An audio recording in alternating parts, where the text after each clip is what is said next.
नमस्कार, आप देख रहे हैं प्राइम टीवी और मैं हूं आपके साथ सपना सिंह। वक्त हो चुका है मध्य प्रदेश की खबरों का। लोकसभा चुनाव 2024 के शोर अब खत्म हो चुका है। वहीं 4 जून को चुनाव का परिणाम सबके सामने आ जाएगा। इस चुनाव में जहां बीजेपी पीएम मोदी के नेतृत्व में तीसरी बार सत्ता के सिंहासन पर विराजमान होने का दम भर रही है, तो वहीं इंडी गठबंधन केंद्र से मोदी सरकार को उखाड़ने का दावा कर रही है। इसी बीच देश में एग्जिट पोल भी आ गए हैं और एग्जिट पोल में एक बार फिर से मोदी सरकार बनती हुई दिखाई दे रही है। वहीं इस एग्जिट पोल पर तमाम राजनीतिक दलों के नेताओं की प्रतिक्रिया आ रही है। इसी क्रम में एमपी बीजेपी प्रदेश अध्यक्ष वीडी शर्मा का बयान सामने आया है, जिसमें उन्होंने कहा है कि इस बार 400 पार का नारा देश के प्रधानमंत्री नरेंद्र मोदी के नेतृत्व पर पूरा हो रहा है।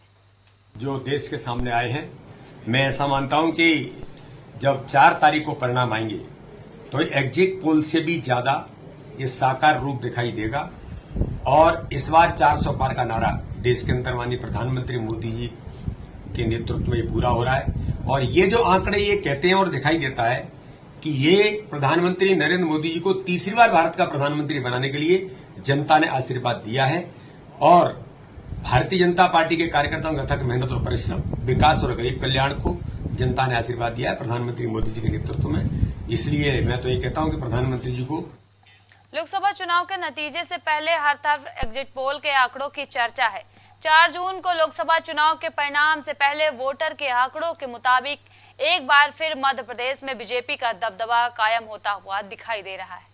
वहीं अब इन आंकड़ों पर मध्य प्रदेश के मुख्यमंत्री मोहन यादव की प्रतिक्रिया सामने आई है, जिसमें मुख्यमंत्री मोहन यादव ने कहा कि पीएम मोदी के नेतृत्व में जो अभियान चलाया गया था, फिर एक बार मोदी सरकार और जो अभी तक के रुझान आ रहे हैं वो बहुत ही आनंददायी हैं।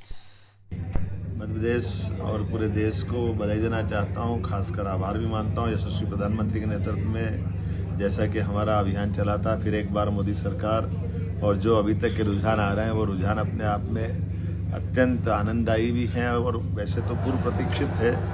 यद्यपि हम सब जानते हैं कि एक बार रिजल्ट आने के बाद इसका जो आनंद आता है वो अलग बात रहती है। 4 तारीख को रिजल्ट भी आएगा, रुझान आए हैं और रुझान में जो बता रहे हैं कि मध्य प्रदेश 29 की 29 सीट, इसके साथ साथ हमारी अपनी देश भर में 365-70 के ऊपर तक एनडीए की जो सीटें जा रही है, ये यशस्वी प्रधानमंत्री के नेतृत्व में जो कहा था वो करके दिखा रहे हैं। बागेश्वर धाम के पीठाधीश्वर पंडित धीरेन्द्र कृष्ण शास्त्री ने बीते दिनों बमीठा थाना क्षेत्र के ग्राम गढ़ा में भाई शालिग्राम के द्वारा की गई मारपीट की घटना पर बयान जारी करते हुए एक वीडियो संदेश के माध्यम से कहा कि उनके भाई शालिग्राम पर जो आरोप लग रहे हैं, कानून उसकी जांच कर वैधानिक कार्रवाई करे। श्री सीताराम भगवान की जय। बागेश्वर धाम के लाडलों की जय हो, आप सभी की जय हो। एक पिता के विपुल कुमारा, पृथक पृथक गुणशील अपारा। रामचरितमानस में गोस्वामी जी कहते हैं कि एक पिता के अनेक पुत्र होते हैं, उनके सभी गुण अलग अलग होते हैं। हम अपने भाई के इस व्यवहार से, इस प्रकार के वर्ताव से बिल्कुल भी प्रसन्न नहीं हैं और हमारा मन क्षुब्ध भी है, हमारा मन बहुत ज़्यादा पीड़ा में भी है। इस विषयों को लेकर के हम तो यही कहेंगे, भारत में कानून है, हम कानून के साथ हैं। कानून को कठोरता के साथ वैधानिक कार्रवाई करनी चाहिए और जांच करनी चाहिए। हम भाई के साथ नहीं हैं, हम कानून के साथ हैं और इस प्रकार के कृत्यों से हमारा मन बहुत ज़्यादा। सागर जिले के बरोदिया नोनागिरी का मामला तूल पकड़ता जा रहा है, जहां भीम आर्मी चीफ चंद्रशेखर आजाद रावण बरोदिया नोनागिरी गांव पहुंचे और उन्होंने राजेंद्र अहिरवार और अंजना अहिरवार के परिजनों से मुलाकात कर शोक संवेदनाएं व्यक्त की, साथ ही पूरे घटनाक्रम की जानकारी ली। इस दौरान उन्होंने कहा कि मुख्यमंत्री भी शोक संवेदना व्यक्त करने आए थे। अगर उनकी संवेदनाएं परिवार की प्रति हैं तो वह पूरे मामले में सीबीआई जांच के निर्देश दें और अगर मांगे पूरी नहीं होती तो वह 21 जून से कलेक्टर कार्यालय में अनिश्चितकालीन धरना देंगे। 4 घंटे तक नंगा नाच होता रहा। वो बच्चे को पीट के मार दिया गया, उसकी रक्षा करने के लिए मां पहुंची, उसको निवस्त्र करके बेइज्जत किया गया। कोई सुनने वाला नहीं था। भीम आर्मी के लोग ही, आजाद समाज पार्टी के लोग ही उनके लिए खड़े। इस तरह की प्रताड़नाओं पर क्या कहते हैं, सरकार क्या कर रही है? जो लोग यहाँ के नेता आए हैं वो कांग्रेस के, भाजपा के, वो कैसे आए? ये कांग्रेस की सरकार में घटना हुई थी, आपने देखा 2019 में, उस समय न्याय नहीं हुआ। फिर ये भाजपा की सरकार में दोबारा घटना हुई 23 में, उस समय न्याय नहीं हुआ। और अब मुझे, क्योंकि मैं दूर रहता हूँ, हमारे लोग तो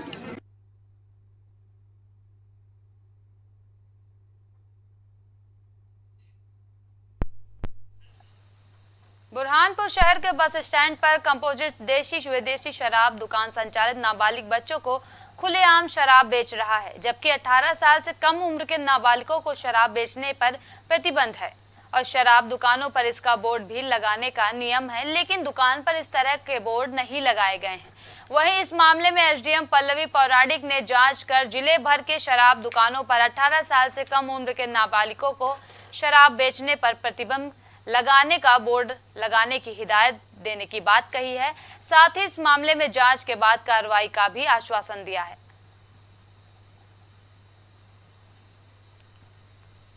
उचित जांच उसके उपरांत कार्रवाई के निर्देश भी देती हूँ, क्योंकि वैसे तो नियमानुसार जितनी भी शराब दुकानें हैं उसमें 18 वर्ष से कम उम्र के किसी भी बालक को शराब विक्रय करने के लिए नहीं दी जानी चाहिए, शराब खरीदने के लिए भी नहीं दी जानी चाहिए।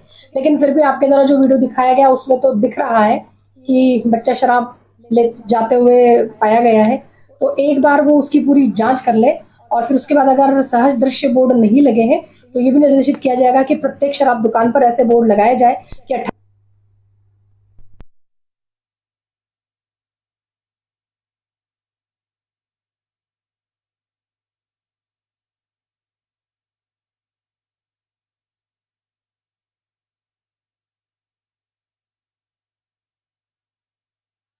दुकान संचालक, जिसके बाद कार्रवाई करने का आश्वासन दिया गया है। आपको बता दें, बुरहानपुर में नाबालिगों को शराब बेची जा रही है। एसडीएम ने जांच के आदेश दिए हैं।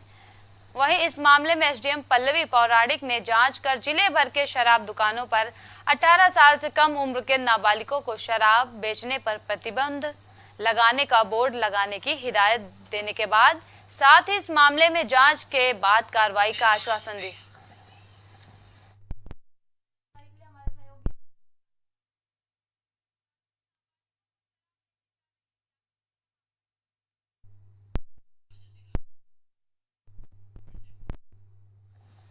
ज्यादा जानकारी के लिए हमारे सहयोगी राजू सिंह राठौर फोन लाइन पर जुड़ चुके हैं। राजू, नाबालिगों को शराब बेची जा रही, क्या कुछ पूरा मामला है? बुरहानपुर जिले के सनवारा में स्थित एक शिवहरे करके है, वहाँ पर उनकी शराब की दुकान है। वहाँ पर बच्चों को शराब बेची जा रही है और ये पूरा जो मामला है एसडीएम के संज्ञान में आया है। और इस मामले में जो जिला आबकारी है वो दुकान संचालक को बचाने की कोशिश कर रहे हैं। जी राजू, आगे क्या कुछ कार्रवाई की जा रही है? अभी एसडीएम पौराणिक पल्लवी से इस संबंध में चर्चा की तो उन्होंने कहा कि जांच कर कार्रवाई की जाएगी। जी, ज्यादा जानकारी के लिए आपका बहुत बहुत धन्यवाद।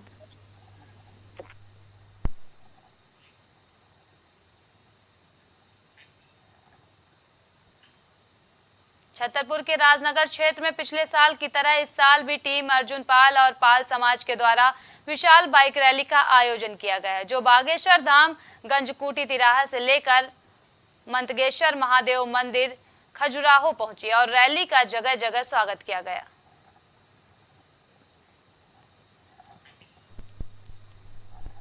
सागर जिले के राहतगढ़ में आगजनी का मामला सामने आया है, जहां पुराने नगर परिषद भवन में अचानक भीषण आग लग गई, जिससे बिल्डिंग के अंदर रखा हुआ सामान जलकर राख हो गया और कड़ी मशक्कत के बाद आग पर काबू पाया गया। दरअसल पुरानी बिल्डिंग में अस्थायी स्टोर रूम और अस्थायी रिकॉर्ड रूम बना हुआ था, जिसमें रखे सामानों में आग लग गई है।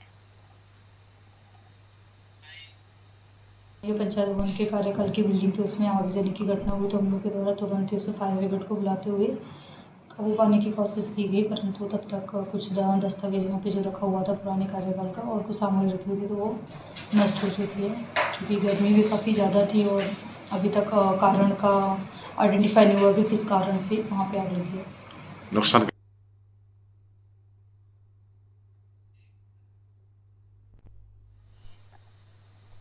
डिंडोरी के अंतर्गत आने वाली ग्राम पंचायत मुड़िया खुर्द में सरपंच पति आदर्श आचार संहिता का खुला उल्लंघन कर रहे हैं, जहां ग्रामीणों ने बताया कि इस भीषण गर्मी के दौर में लोग पीने के पानी को तरस रहे हैं और सरपंच पीने के पानी की व्यवस्था न करते हुए शासन के दिशा निर्देश की धज्जियां उड़ाते हुए नजर आ रहे हैं।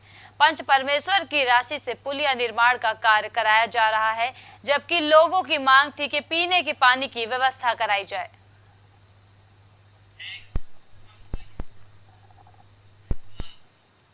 रायसेन जिले के नगर परिषद देवरी में राधा कृष्ण मंदिर पर भगवान कथा का आयोजित किया गया। आपको बता दें, भगवत कथा का आयोजन किया गया, जहां प्रवक्ता कुमकुम भार्गव ने भगवान की कथा का सुंदर वर्णन किया, जिसको सुनकर आयोजक और श्रोतागण भाव विभोर हो गए। वहीं राधे कृष्ण मंदिर के पुजारी सुनील शर्मा ने बताया कि सभी श्रद्धालुओं के लिए यहां पर उचित व्यवस्थाओं का प्रतिबंध किया गया है।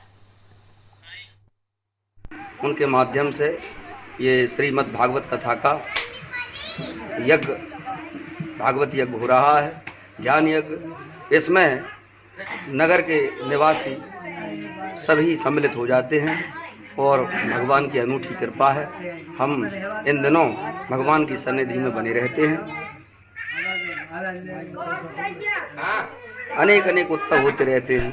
हम तो उत्सवों को बहाना ढूंढते हैं। इस वर्ष ये भागवत का अवसर मिल गया। सागर के सिविल अस्पताल में इलाज कराने आई नगर पालिका अध्यक्ष और डॉक्टर में विवाद देखने को मिला।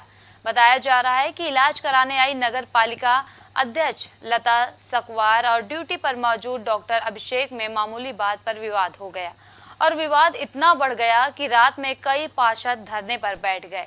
वही विवाद को लेकर एसडीएम देवेंद्र प्रताप सिंह सिविल अस्पताल पहुंचे और दोनों पक्षों से चर्चा की, जिसके बाद दोनों पक्षों में समझौता कराया गया। मैंने बोला आप डॉक्टर नहीं दिख रहे हो, आप डॉक्टर कहा, तो हमसे बोलता आप अध्यक्ष नहीं लग रही हो। आपको परेशानी क्या हो रही थी? पेट दर्द था, सिर में दर्द, अभी बीपी ने बढ़ वो भी बढ़ा है। अभी सॉल्यूशन हुआ कि नहीं हुआ? अब बिहार लगा इंजेक्शन, वो भी तो बिना डॉक्टर भी लगा है। कितनी देर बाद मिला इलाज? कितनी देर बाद? 1 घंटे बैठे रहे हम यहाँ।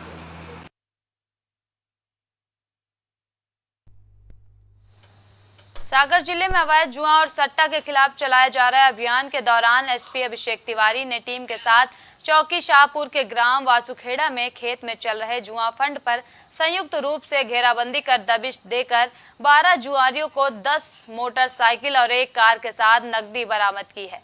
बताया जा रहा है कि शाहपुर चौकी में काम करने वालों के संरक्षण में अवैध जुआ फल फूल रहा है। वहीं इस मामले को गंभीरता से लेते हुए अवैध धनराशि लेने के मामले में पुलिस अधीक्षक अभिषेक तिवारी ने इस चौकी में अवैध जुआ खिलाने का काम करने वालों को तत्काल प्रभाव से निलंबित कर दिया है।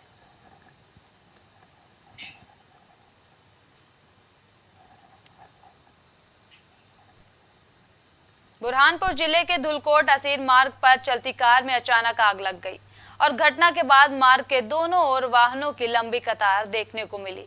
वहीं मौके पर पहुंची पुलिस ने कड़ी मशक्कत के बाद आग पर काबू पाया। फिलहाल पुलिस वाहन चालक की तलाश में जुटी हुई है।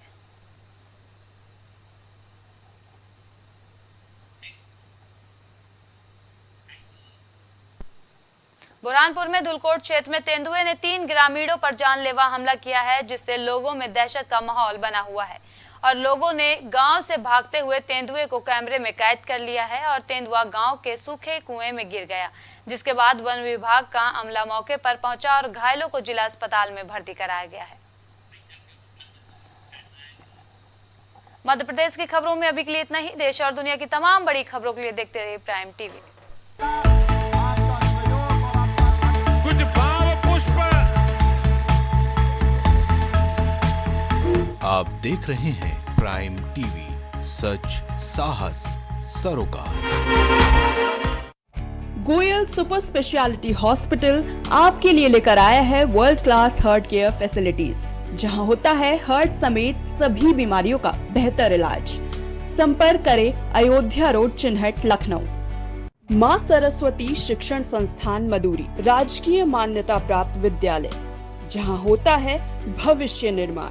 एडमिशन के लिए आज ही संपर्क करें और अपने बच्चों को दिलाएं बेहतर शिक्षा। जिला Kheri, Uttar Pradesh. MGM hospital and research centre, advance neuro and spine surgery centre. आपका स्वास्थ्य ही हमारी प्राथमिकता। पता Jhalwa, Prayagraj. M planet digital world लेकर आया है इलेक्ट्रिक स्कूटर की दुनिया में नई क्रांति। बेहतर कंफर्ट, आधुनिक सुविधाओं से लैस रोड का नया बादशाह। इलेक्ट्रिक स्कूटी अपनाए, प्रदूषण को कहे बाय बाय। पता प्रोफेसर कॉलोनी, कमला नगर, आगरा। मस्तिष्क मनोरोग, नस एवं नशा मुक्ति के विशेषज्ञ डॉक्टर राकेश पासवान। पता Sitaram hospital, Darbhanga colony, Lowther Road, Prayagraj. करी भोजपुरी के पहला story telling mobile app Yayavari via Bhojpuri Play Store से और डूब जाएं दुनिया भर के कहानियन के अद्भुत सागर में आपन भाषा भोजपुरी में। यायावरी वाया भोजपुरी, कथा कहानी